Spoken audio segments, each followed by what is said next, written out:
First one there, 3 to the x equals 7. I'll show you the two ways you can solve it. The first way is using what's in black over there, the definition of logarithm. That will work 99% of the time. But for certain ones, we might have to do another case where we take a logarithm of both sides.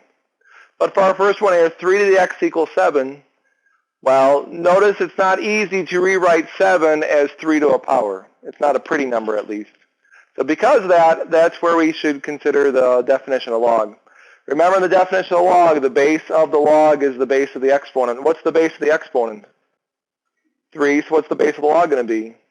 3, so we'll have log base 3 of what? Equals x, and you're done. Do you have x all by itself? The other way you can do it is by taking the log of both sides. Taking a log is an operation just like adding or square roots. Whatever you do to one side, you have to do to the other. So if I take the log of both sides, and by the way, it doesn't matter what the base is as long as it's the same. Just like you wouldn't take a square root of one side of an equation and a cube root of the other. It has to be the same. Well, now by doing so, I can bring this x in front because it's part of the log. So I can say x times the log of 3 equals the log of 7.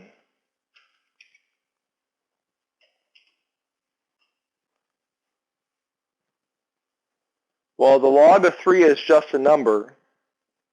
If you have x times just a number, how do you solve for that x? Divide by that number. So you'll say x equals the log of 7 over the log of 3. Now, again, what rule is this referring to? Not the quotient rule, change of base rule. So even though they don't look to be the same, these are the same answer because of our change of base rule. Remember, in the quotient rule, you divide the arguments. In the change of base rule, you divide the logs. So yes, by taking the log of both sides, we needed 2 extra steps to get the answer. So that's why I'm saying that definition one, the first one in blue there, probably the way to go for most of these. All right, let's do the second one. E to the 5x plus 1 equals 10. We're not going to be able to write them as the same base, so let's use a logarithm. What log is this going to turn into? Natural log of 10 equals 5x plus 1. So to make sure everyone's comfortable, remember the e is here, we just don't write it. So e to the 5x plus 1 is 10, if we had to go backwards. Okay, so natural log of 10 is just a number. How do we finish solving for x? Subtract 1. Could I subtract the 1 and the 10? No, because the 10's with the log. And then divide by 5. So please leave your answers exact. The book may have you find some decimal values. I prefer the exact ones. So the exact ones would be natural log of 10 minus 1 all over 5. Now, if you want to go the other way of taking the log both sides, I would suggest you take the natural log. And the reason being is, notice the base of the log equals the base of the exponent. So what I just told you. What happens there? They cancel, and you just are left with, on the left-hand side, 5x plus 1. If you took the log base 10, that's fine. It's just going to be more steps. It's not going to be as pretty of an answer. And then notice you to go from there, subtract 1, divide by 5. This next one, 5 to the x plus 7 equals 2 to the 2x plus 1. So both sides have a variable. Neither side can we write as a nice base. They're both prime numbers. 2 and 5, that is. Using the definition of a log, which is what we've been starting with in the blue and the green, won't be advisable here. It's not as helpful. You'll still have variables, in this case trapped as a logarithm, which we don't want. So in this scenario, this is where you want to consider taking the log of both sides. So what do you want to take the log of? Log base 10, log base e 10. So we're going to take the log of base 10 of both sides.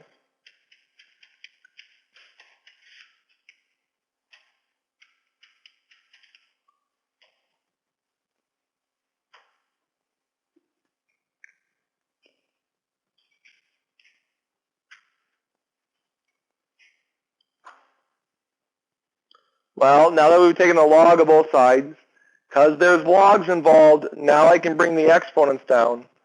Since the exponent is more than one term, I need to bring it down using parentheses. Oh, it helps if I listen to what I'm saying.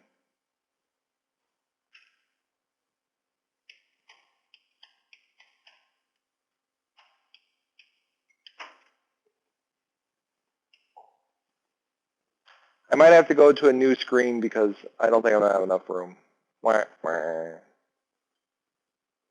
You know what? We'll just do this next one on the next page. That's fine. Well, now this becomes a linear equation. Log of 5 and log of 2 are just numbers. So since we have a linear equation, that means I need to get variable on one side, number on the other. So on the left, we're going to distribute the log of 5.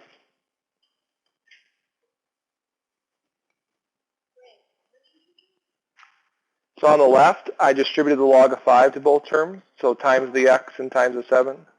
Now, notice what I did, though. I wrote x log of 5. The reason I wrote it in that order is because if I put the x afterwards, it might look like you're taking the log of 5x, and that's not what we're doing. If I distribute the log of 2 to the right hand through the right-hand side, what would I get?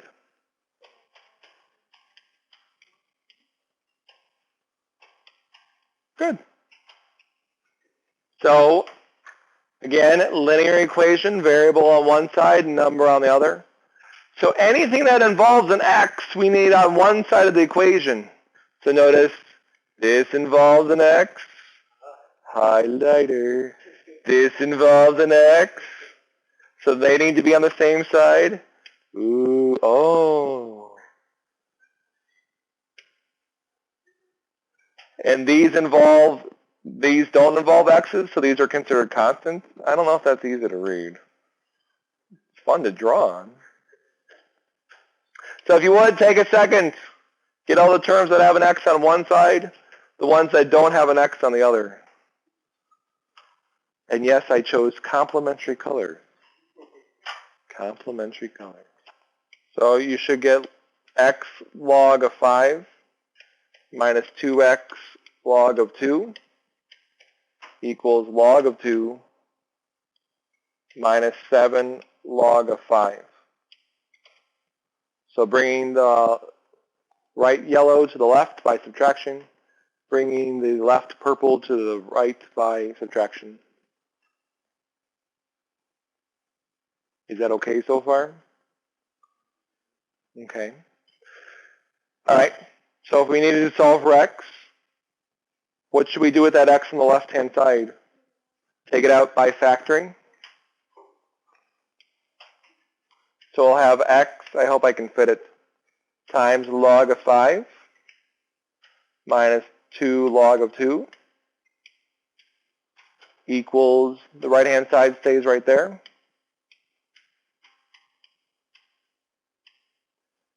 And now notice you have x times the number equals the number.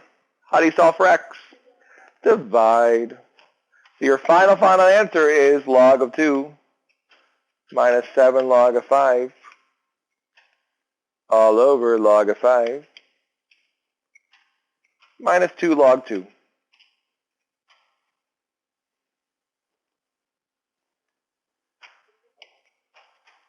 Uh, 5? Thank you. I know. So nice. All right, here's the deal. Please be careful. Can you multiply this 5 and a 2? No. Aunt Sally will find you and hunt you down. Not allowed to. Exponents before multiplication. So the trick is realizing that 4 is 2 squared. Oh, it's going to get better.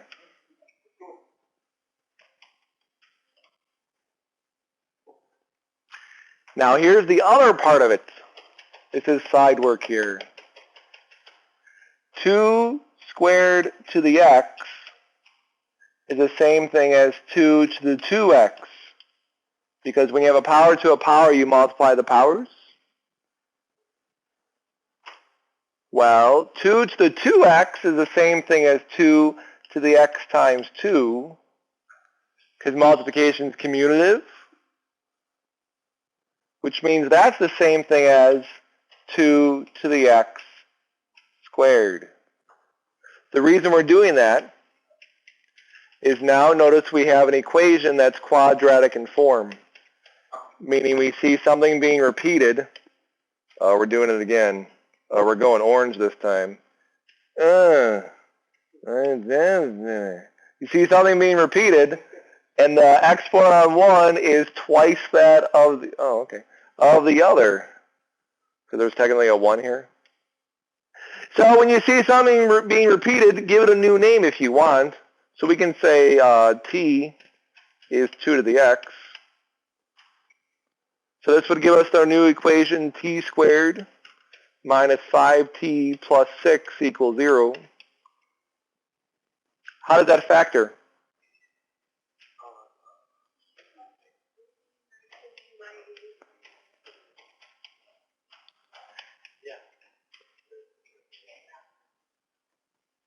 So what does it say about t?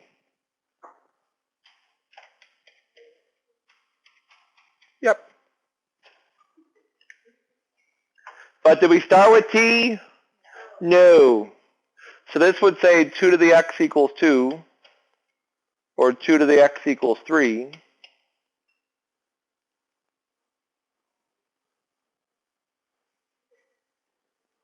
What type of equations are these? Exponential. This one happens to be 1 to 1 because we can have the same base. If 2 to the x equals 2 to the first, then what does x equal? 1. So that's case 1a. And if 2 to the x equals 3, these are not the same base, nor can we write them easily that way. So we need to use logarithms. So rewrite this as a log of 3 equals x.